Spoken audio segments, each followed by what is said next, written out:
Juges, chapitre 16. Samson partit pour Gaza. Il y vit une femme prostituée, et il entra chez elle. On dit aux gens de Gaza, « Samson est arrivé ici. » Et ils l'environnèrent, et se tinrent en embuscade toute la nuit à la porte de la ville. Ils restèrent tranquilles toute la nuit, disant, « Au point du jour, nous le tuerons. » Samson demeura couché jusqu'à minuit. Vers minuit, il se leva, et il saisit les battants de la porte de la ville et les 2 poteaux, les arracha avec la barre, les mit sur ses épaules, et les porta sur le sommet de la montagne qui est en face d'Hébron. Après cela, il aima une femme dans la vallée de Sorek. Elle se nommait Délila. Les princes des Philistins montèrent vers elle et lui dirent, « Flatte-le, pour savoir d'où lui vient sa grande force et comment nous pourrions nous rendre maîtres de lui.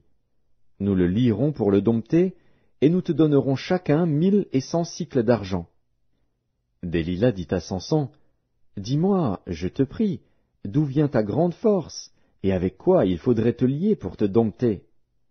Samson lui dit, « Si on me liait avec 7 cordes fraîches, qui ne fussent pas encore sèches, je deviendrais faible et je serais comme un autre homme. » Les princes des Philistins apportèrent à Délila 7 cordes fraîches, qui n'étaient pas encore sèches, et elle le lia avec ses cordes. Or des gens se tenaient en embuscade à chez elle, dans une chambre. Elle lui dit, « Les Philistins sont sur toi, Samson !»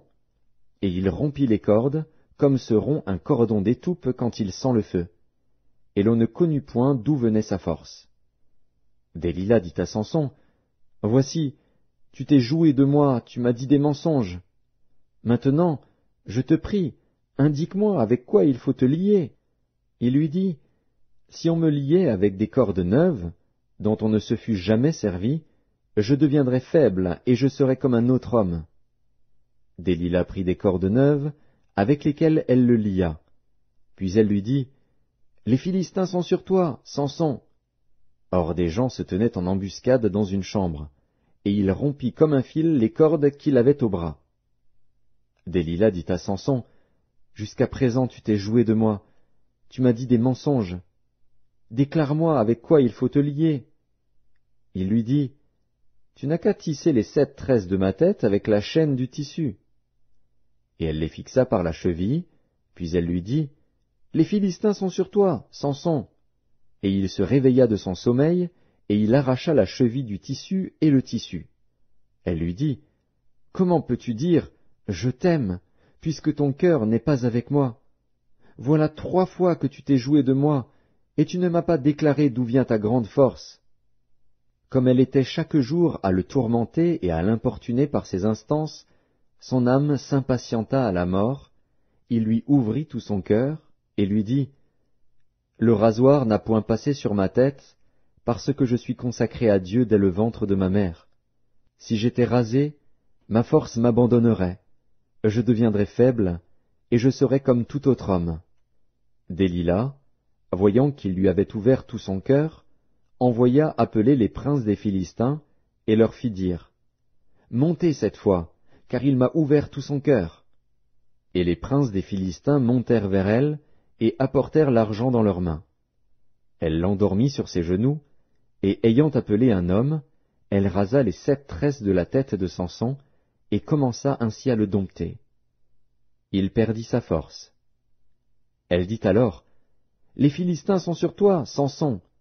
Et il se réveilla de son sommeil, et dit, « Je m'en tirerai comme les autres fois, et je me dégagerai. » Il ne savait pas que l'Éternel s'était retiré de lui.